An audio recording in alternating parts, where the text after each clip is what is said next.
नमस्कार. ठीक आहे. परिचय द्या आपण.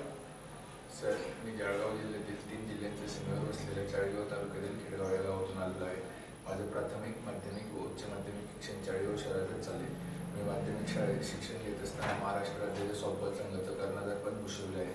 मी माझी यांत्रिकी अभियांत्रिकीमधली पदवी Jaywantrao Sawant college of engineering Pune येथून 2018 साली पूर्ण केलेली आहे. सध्या मी जून 2023 पासून उपअधीक्षक भूमी अभिलेख कार्यालय मंठा येथे अभिलेखापाल तथा भूकर्मापक या पदावर कार्यरत आहे. कुठं? मंठा तालुक्यात, मंठा जिल्हा जालना. मंठा भूमी अभिलेख ना.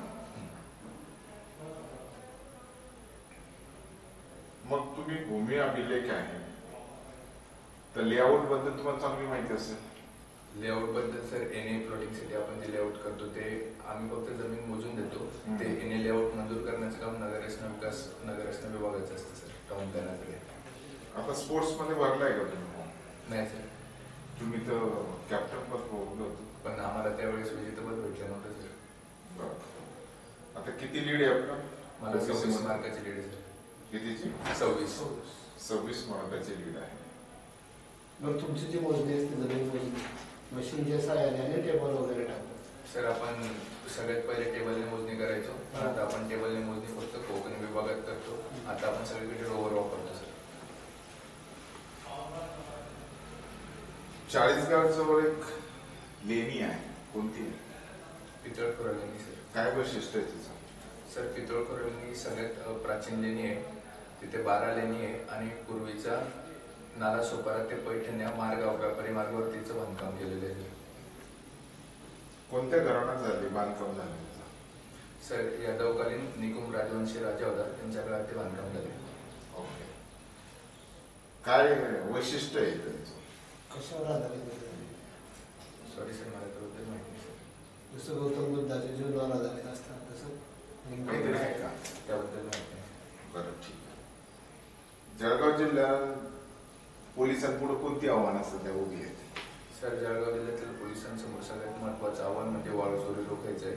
त्यातून वाळू चोरीतून पोलिसांवर हल्ले होण्याचे प्रमाण वाढले. तसेच जे सीमावर्ती भागातील तालुके तिथून अवैध शस्त्रांचा व्यापार वाढलेला आहे. आणि सगळ्यात महत्त्वाचं आव्हान म्हणजे आपल्याकडे परराज्यातून येणारा सुगंधित द्रव्य आणि मसाला हे आपण मोठं एक आव्हान आहे आपल्याकडे तस्करी होती. तुम्ही क्रिकेटचं काहीतरी बोललो होते. नाही सर, मी सॉफ्टबॉलचं करणार. किती खेळाडू असतात त्याच्यात? सर, त्याच्यात 15 खेळाडू असतात टीममध्ये, पण मैदानावर 9च खेळाडू उतरवतो सर. किती वेळ किती असतो त्याला? सगळं किती वेळाचा खेळ? सर, त्याच्यात 9 इनिंग्स असतात, पण जनरली 3 इनिंग्समध्ये मॅच क्लिअर होऊन जाते. ओके. का व्हायचं PSI तुम्हाला? सर, एक जबाबदारीयुक्त सामाजिक भान असणारं आयुष्य जगायची इच्छा होती आणि मग त्यातून प्रशासनात याचा विचार केला आणि मग मी PSIची परीक्षा पास झालो म्हणून मी हे पद करतोय. आतापर्यंत कोणकोणत्या परीक्षा पास झाला होता?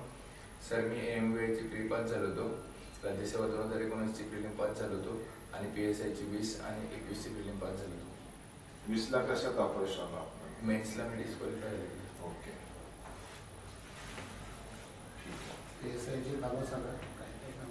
PSIचं महत्त्वाचं काम म्हणजे कायदा आणि सुव्यवस्था राखायचं आहे. तसेच जे काही गुन्हे वरिष्ठांकडून आपल्याकडे सोपवले त्या गुन्ह्यांचा तपास करून सर्वसामान्य जनतेला न्याय कसा देता येईल त्या न्याय देण्याच्या प्रक्रियेत मदत करतात PSI. PSIला एखाद्या पोलीस स्टेशनचा इन्चार्ज म्हणून काम करता येतं? सर, जर वरिष्ठांचे तसे आदेश असतील एक तात्पुरता ते देऊ शकतो आपण. तसं PSIला मान्यता आहे? नाही, मान्यता नाही आहे, पण 1-2 दिवसासाठी जर सुट्टीवर गेली, API पण सुट्टीवर आणि PI पण सुट्टीवर आहे, तर PSIला आपण चार्ज देऊ शकतो असं मला वाटतं सर. ठीक आहे. कौटुंबिक पार्श्वभूमी काय? सर, माझे वडील गव्हर्नमेंट कॉन्ट्रॅक्टर होते. 2019 मध्ये त्यांचं निधन झालं. नंतर एक ताई आणि मी आणि आई. तर ताईचं लग्न झालेलं आहे आणि आमचा एक वडिलोपार्जित व्यवसाय होता. कॉन्ट्रॅक्टर होते माझे वडील, पण तो आता मी सगळं बंद केलं आहे.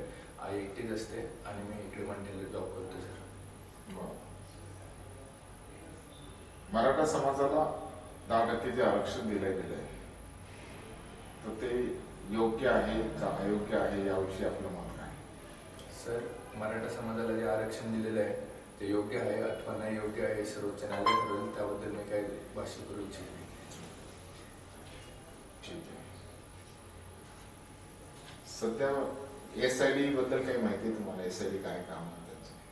सर, SIDचं जे काम आहे ते म्हणजे राज्यातील प्रत्येक जिल्ह्यातील गुप्त माहिती जी संवेदनशील असते, फॉर एक्झाम्पल जालन्याला जे प्रकरण झालं त्याबाबत इनपुट्स गोळा केले जातात. त्या इनपुट्सच्या आधारे ते अनालिसिस करून जे काही प्रतिबंधात्मक उपाययोजना करता येतील त्या करता येतील. SIDचं मुख्यालय आपल्या इथे पुण्यालाच आहे.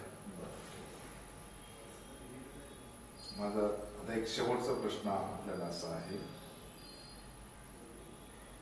पोलीस अधिकारी आणि सर्वसामान्य जनता यांच्यात आजही दुरावा आहे. तो दुरावा कमी करण्यासाठी तुम्हाला एक वेगळी पोस्ट क्रिएट केली, त्यांनी PRO तुम्हाला नियुक्त केलं, तर तुम्ही तो जनता आणि पोलिसांचा दुरावा कसा दूर करा?